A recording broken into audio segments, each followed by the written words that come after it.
warahmatullahi wabarakatuh. Mudah-mudahan para kekasih Allah di atas khususnya beliau baginda Rasulullah SAW, beliau saudara zaman radhiyallahu anhu senantiasa memberikan syafaat terbiak jannah ba'asku, sehingga acara pada malam hari ini mujadah usbiyah di rumah Bapak Amdan malam hari ini betul-betul menjadi sebab yang kuat semua yang hadir di sini dikuatkan dan ditingkatkan semua batinnya hingga sadar wafirullah wa rasulihi sallallahu alaihi wasallam. Amin ya rabbal alamin. Untuk itu tidak panjang lebar ala hadi Nabi sabati Rasulullah sallallahu alaihi wasallam barakatuhu wa syari'ahu ya ilahi radhiyallahu ta'ala anhu. Fatihah. Siapapun yang menyampaikan ilmu itu tidak akan bisa menembus di hati kita, apalagi tercetak di memori otak kita, apalagi mengaplikasikannya dalam kehidupan kita, kecuali kita sudah niat membuka hati kita untuk menerima ilmu dari Allah tadi. Yang ada di sini semua kita niatkan atas perkataan dari protokol tadi, niatkan di hati kita masing-masing membuka hatinya. Caranya gimana Pak? Salah satu cara membayangkan. Bayangkan hati kita ini tertutup, ada pintunya. Nah kita buka pintunya itu. Kita buka mulai sekarang sampai nanti mujadah ini selesai. Kita niatkan membuka hati dan kita mohon, ya Allah, saya buka hati saya, bila saya taufik hidayah ilmu-Mu wahai Tuhan. Saya ingin mengenal-Mu wahai Tuhanku melalui amalan ma'rifat ini. Sebetulnya saya juga sama, saya bodoh seperti Bapak Ibu yang ada di sini. Cuma kebetulan saya lebih dikasih tahu lebih duluan daripada Bapak Ibu semua. Nanti kalau Bapak Ibu semua sudah mengamalkan ini, level yang sudah dalam, sedang saja sudah dalam, ini juga bisa merasakan betapa ilmu itu menyumber. Menyumber itu, kalau sumber tahu ya, kalau sumber itu kita mengatakan, oh itu ada sumber air, dia bergerak dari tanah keluar sumber. Kalau nyumber, tanah itu nyumber, tanah itu mengeluarkan air terus-terusan. Nyumber artinya kalau kita sudah dikasih laduni oleh Allah, dekat dengan Allah dan Rasulullah, maka ilmu itu nyumber. Ilmu itu kayak ngalir sendiri gitu. Nah, ini yang senior tolong jangan paling yang mau disampaikan itu lagi. Kalau yang senior ngomong seperti dalam hatinya, percayalah engkau akan ditutup oleh Allah SWT dari ilmu-ilmu yang lain. Saya mau ngomong seperti ini karena kita punya saudara kita yang masih baru. Mereka perlu penjelasan. Bayangkan, mereka tidak ngerti apa-apa, disuruh bertanya, tidak mau, malu, takut, dan sebagainya. Ketika di luar, dia bertanya-tanya, siapa yang berdosa? Kamu semua yang senior. Saya juga.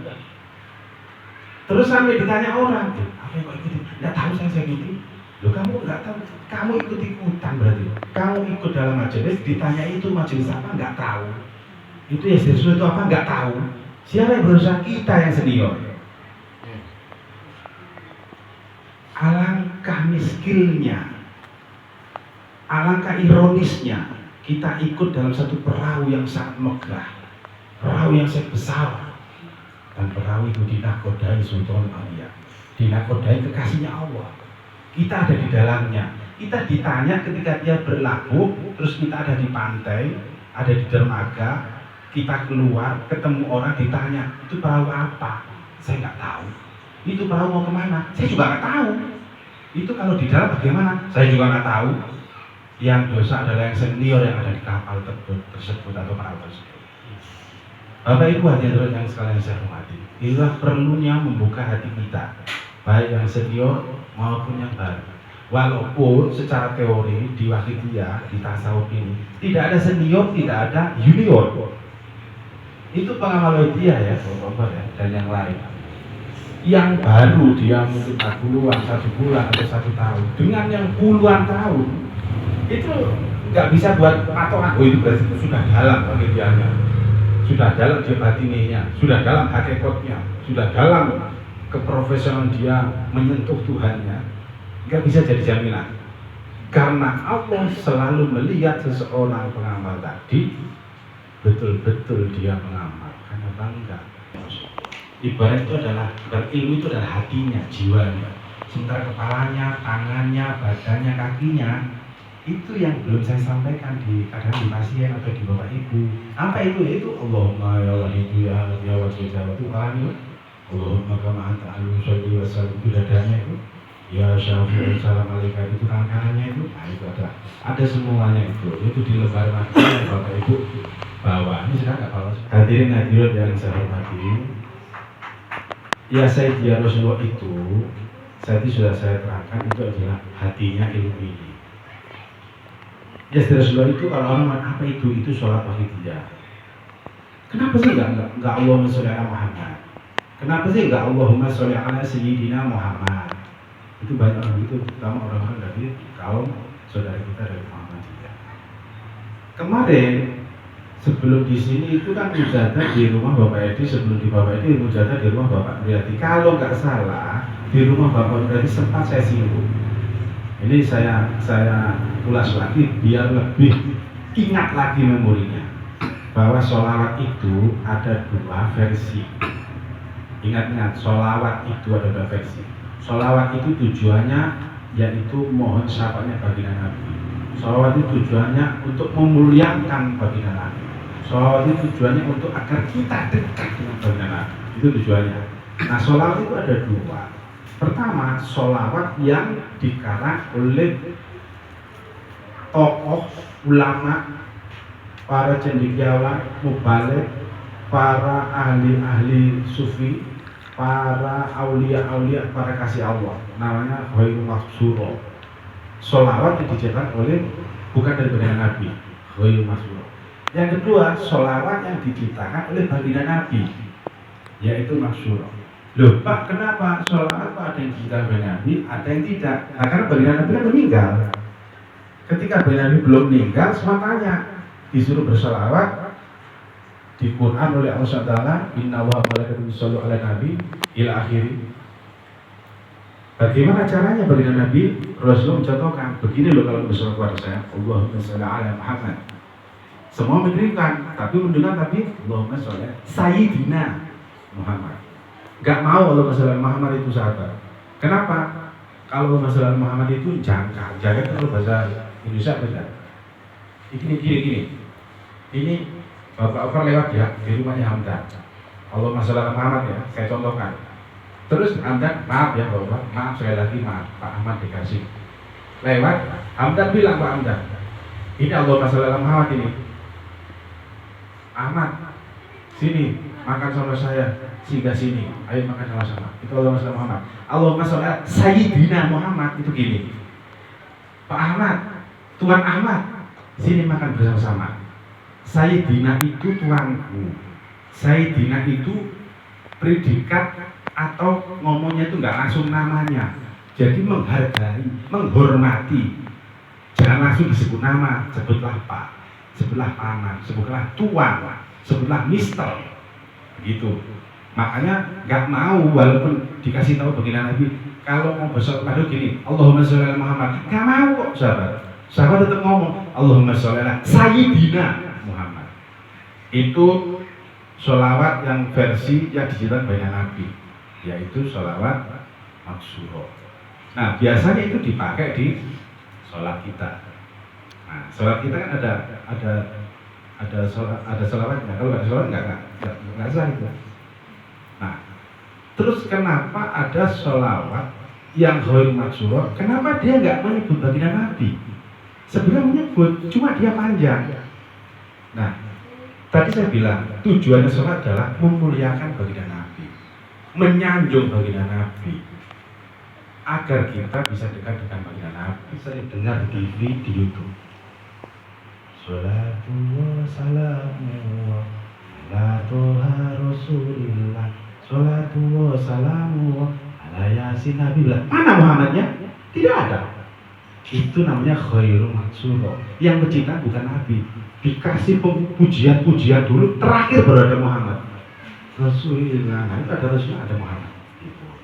Sholat bagi dia juga sama. Allahumma ya wahidu ya wajidu ya jawad sholli wa sallim wa barik ala Muhammad wa ala alihi wa fi kulli lamhatin wa nafiyyah ma'matillah mu'adati. Artinya Allahumma ya wahidu ya wajidu ya Tuhan yang maha satu, Tuhan yang maha tunggal, sholli wa sallim wa barik ala Muhammad wa ala Muhammad. Berikanlah sholawat salam kepada baginda Nabi Muhammad kekasihmu. Bilang hatin warna wasim biasa di maklumatillah sebanyak bilangan yang ada di muka bumi ini. Biar ada di maklumatillah wa yang tadi sebanyak makhluk dan bilangan yang engkau tahu, saya nggak tahu ya Allah. Sebanyak-banyaknya kasihkan kepada kekasihmu ya Muhammad. Sholawatku ini sampai kepada Muhammad. Sebanyak-banyaknya sholawat kepada baginda Nabi. Ini sholawat bagi dia. Sholawatnya ini sama. Kalau dari Masyur nggak ada, Allahumma sholli nggak ada gitu. Ini bedanya khair masjid dan masyhur. Terus lagi ada yang tanya, kenapa sih ya Rasulullah kok nggak langsung Allah? Sayyidi itu ini telinga kanan saya masih jelas ini. Kenapa itu? Sayyidi itu kan tuanku Rasulullah Muhammad. Kenapa kita dikit? Ya tuanku yang Muhammad itu Muhammad. Kenapa nggak Allah? Perlu diketahui. Kita ini dibagi dia. Sering orang ngomong kadang-kadang sesat. Kenapa orang sesat? Dia ngomongnya gini, konstruksi otak pemikirannya. Ingat-ingat ya, konstruksi otak pemikirannya. Itu dia sesat. Loh kenapa Pak? Karena dia minta tolong pada Rasulullah. Dia menyanjung Rasulullah. Ya Sayyidi ya Rasulullah, untuk rasa ya Sayyidi. Kenapa enggak Allah? Yang sesat itu dia sendiri. Karena apa? Konstruksi pemikiran dia ngomong itu pengamal dia Rasulullah. Dia minta pada Rasulullah. Loh, nah kita yang di sini kalau boleh tanya, gak ada yang minta kepada Rasulullah. Kita itu minta kepada Allah melalui Rasulullah. Itu kalau ada di Mujadala nanti kalau ikut dan Bapak sudah senior, saya kasih itu ada panduan Mujadala, namun Mujadala kecerdasan, Mujadala untuk gula obat, Mujadala untuk pertanian, Mujadala pembangunan, ada semua. Itu bahasanya gini. Setelah Al-Fatihah dia mohon, ya Rasulullah syafaatilah hamba. Kami yang belum pernah akan dosa dan dolim. Mohonkanlah hamba kepada Allah. Mohonkanlah hamba kepada Allah agar Allah memberikan taufik kita yang sempurna, rezeki yang lancar, luas dalam barokah, kejernihan hati, kecerdasan akhirat, ketinggian budi dan ilmu yang bermanfaat. Ada bahasa, ya Rasulullah syafaati saya. Mohonkan saya kepada Allah. Mohonkan, bukan ya Rasulullah saya mohon kepadamu. Berilah saya taufik hidayah. Enggak gitu. Jadi kita itu enggak ada Rasulullah, Bu. Ini berniat tawasul. Loh, kenapa Pak kok harus bertawasul? Saya sering menganalogikan kalau kita ke kecamatan, kita mau bikin KTP. Ada itu kalau saya tanya seminggu jadi, 1 bulan jadi. Ada juga yang 2 hari, ada yang 1 hari. Ternyata orang yang lama itu adalah dia kurang kenalan dengan Bapak Camat atau dengan sekcam atau dengan stafnya. Ternyata orang yang 1 jam jadi itu dia orang yang sangat kenal dengan orang dalam. Kenapa kenal jadi? Saya bilang Ustaz Menteri saya. Paling tidak itu ngomong Pak Sekcam, ini kenalan saya, tolong didahulukan penanganan yang cepat jadi. Kalau yang nggak kenal enggak. Sama kita berat pada Allah. Kenapa nggak dijaga sama Allah? Kita kurang kenal dengan Allah. Kita harus membawa password kita, membawa nama Rasulullah agar Allah lebih akan mengijabah kita lebih cepat. Itu Bapak Ibu. Yang kedua, kenapa sih harus bertawasul? Kita jangan sombong Bapak Ibu. Allah saja, Allah itu mau memberikan agama, itu juga bertawasul. Tawasul itu bermedia, lantaran, perantara. Allah ngasih agama Islam, itu kan pada bagian Nabi. Kenapa Allah memberikan Islam? Kenapa melalui Jibril? Kenapa nggak langsung bagian Nabi? Kita lebih jauh lagi ya. Kenapa sih Allah nggak langsung memberikan agama ini pada Bapak Opal? Kenapa harus Muhammad dulu?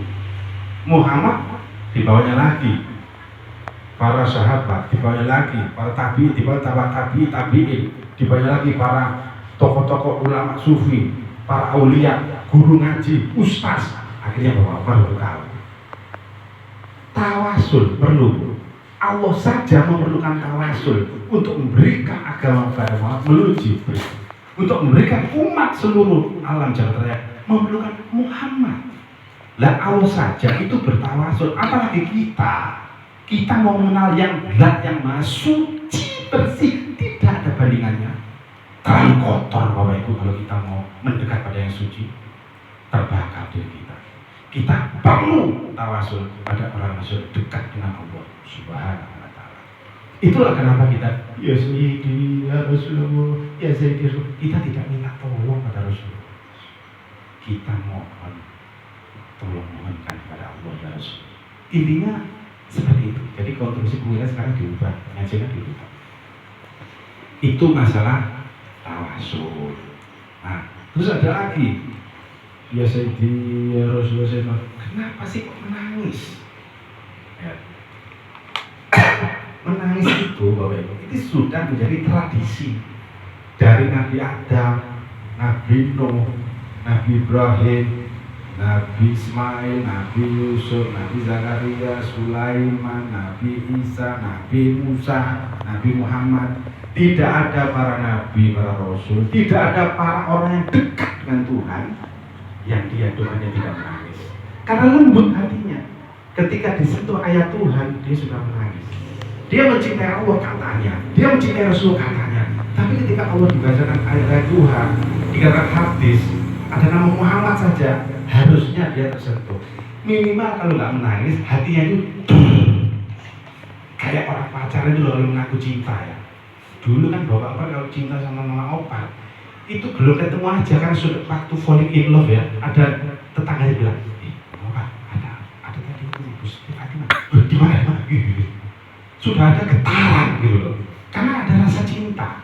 Nah kita ini katanya mencintai Rasulullah, umatnya Rasulullah, tapi ada Muhammad disebut biasa-biasa aja di dalam hati. Ini tandanya kita kurang mahabbah, kurang cinta. Lah untuk menumbuhkan rasa itu, kita harus bersama orang yang sudah dekat dengan orang yang kita mau cintai tadi. Karena kita belum kenal. Karena kalau tak kenal maka tak sayang. Maka perlu orang-orang yang ingin sampai pada mahabbatullah, mahabbat Rasulullah, dia harus bersama orang-orang yang memang sudah tingkat mahabbatnya tinggi kepada Allah, tingkat mahabbatnya tinggi kepada Rasulullah Shallallahu Alaihi Wasallam. Di dalam hal ini, saya juga sama dengan bapak-bapak ibu-ibu. Karena saya sama bodohnya, maka saya mendekat kepada guru saya, guru besar saya. Beliau adalah Kanjeng Romo Yai Fikri Roda, pengasuh Jawa yang punya ilmu ini. Karena beliau itu yang dekat dengan Allah dan Rasulullah. Kita terbarokai, dibarokati beliau, kita jadi seperti ini.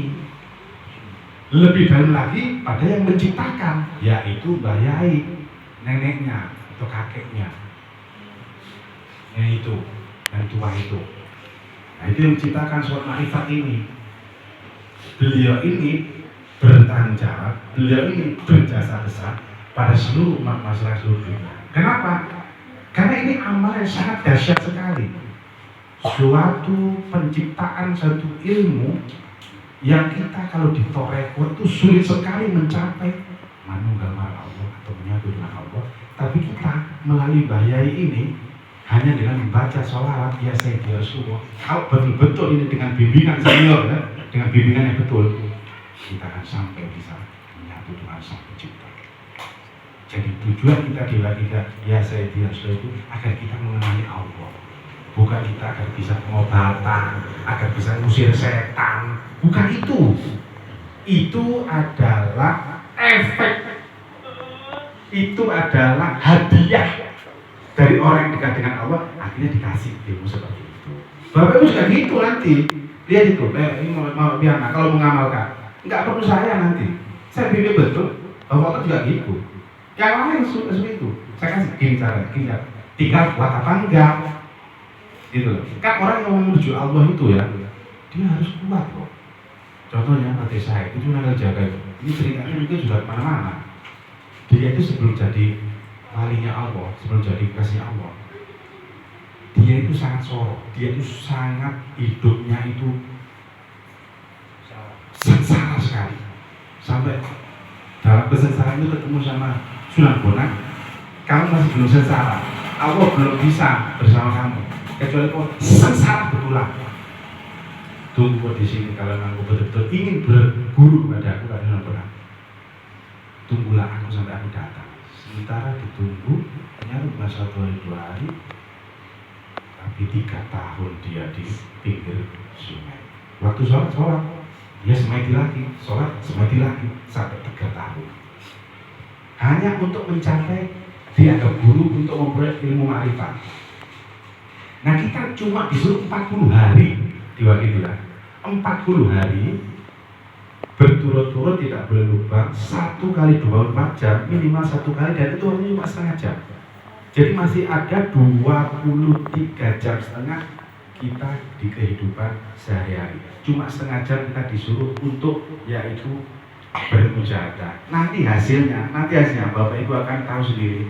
Insya Allah tidak akan jauh dari orang-orang yang sudah dekat dengan Allah Subhanahu wa Ta'ala, asal betul-betul di dalam dia bermujahadah itu sesuai dengan SOP dari penciptanya ilmu ma'rifat ini, sholawat, ibadah, dan ajaran.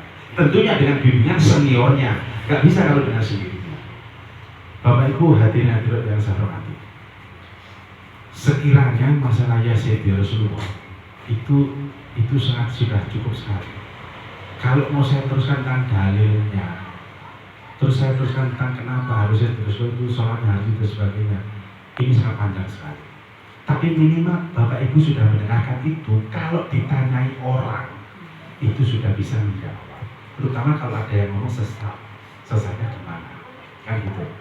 Beberapa bulan lalu kan ada temannya saya sudah seperti itu, tiba-tiba datang ngomong, ini Pak benar, ini tidak benar, sebagainya. Saya dengar, suruh kantor, suruh langsung berhadapan dengan pimpinan. Kalau memang nggak benar, yang mana nggak benar, dibuka lembarannya, yang mana ini yang nggak benar, yang mana yang sesat. Nah, saya kasih tahu orang yang terakhir. Di Indonesia ini ada lembaga khusus di Republik Indonesia yang menangani tentang keagamaan, baik Konghucu, baik Nasrani, Katolik, Hindu, Buddha, dan Islam. Namanya Majelis Ulama Indonesia, MUI. MUI pusatnya di Jakarta. Di sini juga ada, tapi cabang provinsi ke selatan, cabang kabupaten kota Makassar. Nah semua itu ada MUI yang tugasnya mensensor kalau ada komunitas Islam, organisasi Islam, lembaga Islam yang tidak sesuai dengan Quran dan hadis, dibubarkan. Kan banyak itu organisasi Indonesia yang dibubarkan. Kenapa? Karena tidak sesuai dengan Quran, tidak sesuai dengan hadis, tidak sesuai dengan syariatnya Rasulullah Shallallahu Alaihi Wasallam. Wahidiyah ini 6263 terdaftar 97 sampai detik 2025. Aman-aman saja. Kenapa? Karena sudah terdaftar di MUI Pusat Jakarta, terdaftar di Kediri Jawa Timur, di Makassar sudah saya daftarkan juga. Makanya kemarin waktu saya bikin 2024 bulan 1 saya bikin acara besar, MUI-nya saya udah datang. Kenapa? Karena dia tahu ini. Kalau dia sudah melihat kalender, ada akte nomor 97/2011, Kemenkumham RI nomor AHU 9304 tahun 2011 ila akhiri. Itu kalau dibuka di Google, ya, itu dibuka di searching, sudah kelihatan bahwa Yayasan John Baidia ini legalitasnya tidak diragukan lagi. Nah kalau ada orang ngomong sesat, kalau ada orang itu apa itu? Kamu siapa? Sedangkan lembaga tertinggi negara Indonesia, MUI saja sudah mengakui bahwa kita sudah lulus sensor, baik lulus sensor secara Quran hadis maupun lulus sensor tentang legalitas aturan main hukum di Indonesia. Kalau ini nggak benar, dari dulu sudah bubar. Kalau ini nggak benar, saya detik ini sudah di penjara. Saya melaksanakan acara seperti ini yang bisa berkali-kali, banyak senior-senior. Bukannya di Jogja aja, di Palombo, di Lombok, di Jeneponto, di mana di sini saya tidak semua. Karena saya termasuk juga menteri dan wakil PW Provinsi Sulawesi Selatan. Di Kapko saya ketua pimpinan untuk Kota Makassar. Di provinsi saya wakil ketua atau ketua 2 di Sulawesi Selatan. Jadi kalau ada masalah apapun biasanya saya. Makanya kalau ada orang sesat, ini nggak benar ya udah. Siapa sih lo? Nah orang-orang pemerintahan aja sudah oke. Nah, mulai dari polsek, polres, departemen agama, MUI, bahkan kemarin ketua Torekot Sunda Selatan saya undang, ibarat tapi nggak datang karena sakit, tapi sudah mengetahui dan asis lumayan berusaha. Itulah Bapak Ibu yang saya hormati tentang amalan sholat dia. Jadi kalau ada yang bertanya, jawab seperti tadi. Dan ini kalau nanti kita habis kesubuhan, kalau masih ada yang kurang paham, jangan malu untuk bertanya. Ini Bu ya, yang saya ikuti ini kan guru besar. Ini wakilnya sudah mendunia, bukannya di Makassar, bukannya di Palu, bukannya di Sulawesi, tapi seluruh Indonesia. Masuk di negara lain, Malaysia, Singapura, Brunei dan sebagainya.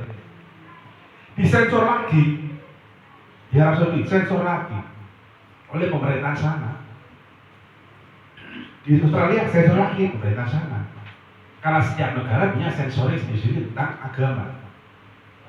Dan semua itu lulus sensor Bapak Ibu hormati. Maka jangan ragu, jangan bimbang.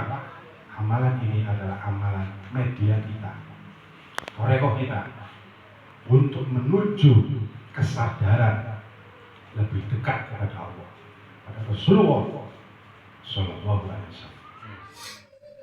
Mujahadah itu perang, asal kata dari jihad. Mujahadah perang, tapi tidak seperti perang zaman baginda Nabi secara fisik. Mujahadah adalah perang melawan nafsu diri kita sendiri,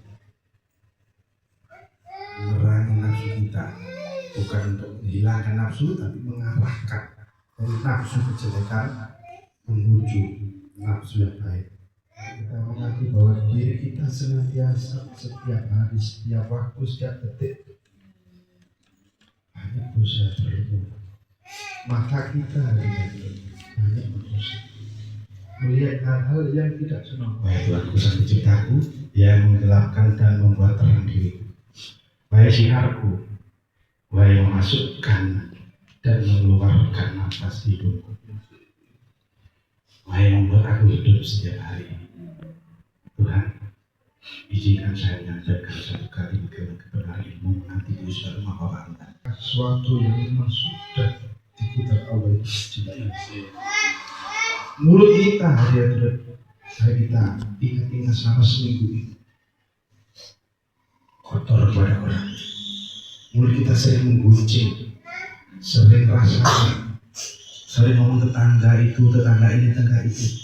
Ini dosa kita pada Allah Bapak Ibu. Kalau hari ini mari kita tangisi dosa atas semua dosa yang kita lakukan, kaki kita, tangan kita, mata kita, hidung kita, telinga kita. Bahkan kita sholat itu pun Bapak Ibu hormati, sungguh sebetulnya itu juga maaf Bapak Ibu hormati, jauh dari apa yang diharapkan oleh Allah Rasulullah hormati. Itu kalau ditanyakan pada Maha Guru, dan Maha Guru sholat saya sah atau tidak Maha Guru? Maha Guru bisa ngomong, bisa menjawab. Kalau syarat rukunnya sah maka sah. Sudah wudhu, sudah Maha Guru. 4 rakaat tadi asar, 4 rakaat Maha Guru. 2 kali sah Maha Guru, kamu sah. Tapi kalau bertanya lagi Bapak Ibu sahabat, Maha Guru diterima apa tidak sholat saya tadi? Wahai ajinan diterima apa tidak? Wahai ustaz diterima apa tidak kalau saya? Wahai kiai, saya tidak tahu wahai diterima apa tidak. Karena yang tahu cuma Allah Subhanahu wa Ta'ala. Dan ukuran diterima itu di dalam itu adalah orang yang itu ikhlas pada Allah Subhanahu wa Ta'ala. Ada kita ikhlas dalam sholat kita, ada kita ikhlas dalam mujahadah kita. Mari kita matur pada Rasulullah. Merasa banyak dosa dari Bapak Dosa Nabi. Tidak akan diampuni seorang hamba pada Allah Subhanahu wa Ta'ala jika dia tidak bisa dirinya mengingat dosa dan dosa Bapak Ibu. Tidak akan bisa seorang diampuni oleh Allah Subhanahu wa Ta'ala jika dia tidak betul-betul kepada Rasul. Tidak dalam hati betul-betul menangis merintih betul Tuhan. Saya tobat tidak akan seperti itu lagi Tuhan, karena saya tidak tahu umur saya dipanjang atau tidak. Saya belum siap nanti kalau meninggal dunia, modal saya tidak ada Tuhan. Saya belum kenal dekat dengan Rasulullah SAW wahai Tuhan. Saya belum mau mati dulu wahai Tuhan. Mari Bapak Ibu yang saya hormati, mumpung kita masih hidup di dunia Bapak Ibu yang saya hormati, kita mendekat pada Rasulullah SAW. Itu zamannya Nabi Adam sampai nanti akhir atau kiamat, semua akan minta tolong pada nabi-nabinya. Tapi nabi-nabinya itu semua nanti akan minta tolong pada Muhammad Rasulullah SAW Bapak Ibu SAW. Semua akan minta tolong pada nabi kita itu Muhammad Rasulullah SAW. Untuk malam hari ini mumpung ada beliau bagi Nabi di sini, rohnya ada di sini. Kenapa saya ngomong seperti itu Bapak Ibu? Saya ingatkan lagi Bapak Ibu. Rasulullah sebelum meninggal dunia Bapak Ibu, dia berpesan pada Fatimah, berpesan pada Ali Bapak Ibu, baik Fatimah baik Ali ke sini. Dikenakan telingamu, aku usahanya ini sudah meninggal dunia. Kemungkinan tidak lama lagi Allah akan menjemput melalui Israel. Menangislah itu Siti Fatimah Bapak Ibu mati anak kesayangan beliau. Menangis tidak lagi Bapak Ibu untuk antu beliau Bapak Ibu.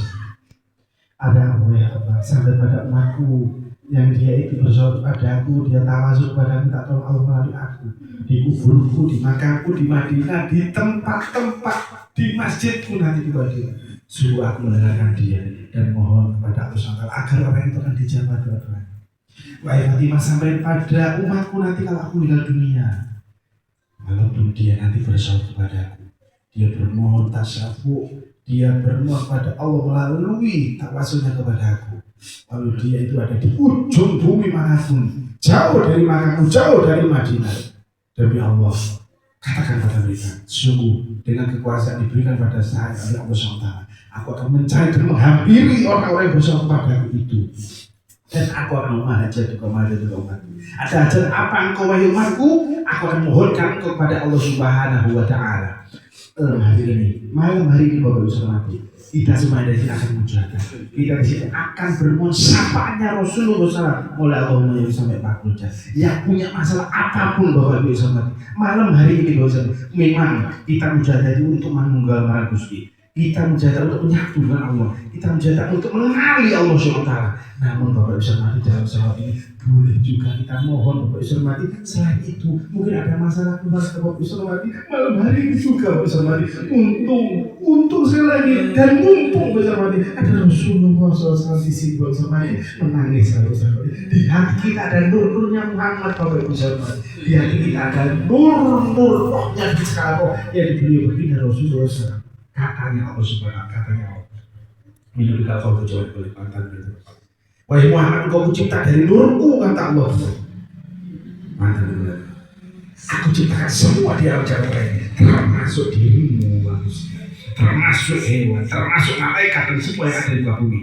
Itu dari nurmu, wahai Muhammad, kata Allah Subhanahu. Artinya kita semua yang ada di sini, Bapak Ibu hormati, ini jiwa kita, roh kita, ini kita. Terbuat dari nurnya Muhammad Rasulullah SAW.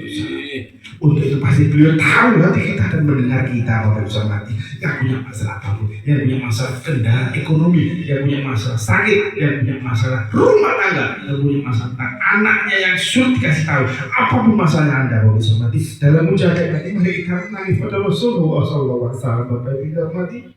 Terutama kita nanti di akhir Bapak bisa berjalan kita diseret-seret oleh malaikat mau dimasukkan neraka bisa mati. Tidak ada yang menolong kita nanti neraka Bapak bisa mati kecuali Rasulullah SAW. Rasul pun juga akan melihat kita. Ini siapa umat atau bukan karena ada tanda di jidatnya kalau dia benar betul mahal kepada Rasulullah SAW Bapak bisa mati. Untuk itu Bapak malam hari ini mari kita menangis bersih ya Allah. Merasa kecil merasa hina, merasa tak mampu apa-apa bisa nanti jangan sampai kita melihat kanan kiri kita, lihatlah diri kita yang compang-camping penuh dosa oleh ini Bapak Ibu hormati. Lihatlah diri kita keburukan kita, jangan melihat kebaikan kita ya Bapak Ibu. Karena siapa dia melihat kebaikannya, karena siapa dia melihat dirinya banyak yaitu keapian kebaikan. Merasa dirinya banyak mujahadah, banyak sholatnya, banyak ibadahnya, maka Allah tidak akan menerima itu karena dia tidak ikhlas merasa dirinya mampu seperti itu Bapak Ibu hormati. Itu malam hari ini cantik kali merasa kecil, merasa kerdil, Rasulullah SAW seperti pasir yang ada di laut yang dibelah lagi sekecil-kecilnya Bapak Ibu hormati. Kita tak mampu apa-apa tanpa dia Rasulullah SAW Bapak Ibu hormati. Mari hadirin. Mudah-mudahan baginda Nabi nanti di akhirat terang wajah kita Bapak Ibu hormati. Hari ini malam hari ini baginda Nabi lihatlah wajah kami yang penuh berlumur dosa dolim ini. dan sikaplah semua lupa dosa sehingga kami bercahaya seperti Engkau Rasulullah SAW, seperti umat-umatmu yang lain berikan Nabi sehingga mengenali saya nanti di akhir zaman. Dan kami dalam mulia beliau kan dikurung-kurung dulu pengasuh dan baiknya misalkan kedua amat yang punya ilmu ini baik dengan Nabi untuk itu kami mohon satu kami dengan guru kami, satu kami dengan engkau nanti di akhir zaman dengan Nabi. Jika engkau hindari kami, engkau tidak mau hindari kami, maka kami akan celaka di masa Allah SWT, di neraka Allah SWT. Bapak Ibu mati. Mari orang-orang sudah meninggal dunia, misalnya kakak sudah meninggal dunia, adik yang meninggal dunia, bapak meninggal dunia, ibu yang mertua sudah meninggal dunia. Malam hari kita mohonkan pada Rasul salam, Bapak Ibu mati. Kita mohon syafaatnya akan dimohonkan kepada Allah SWT, akan diampuni, Bapak Ibu mati.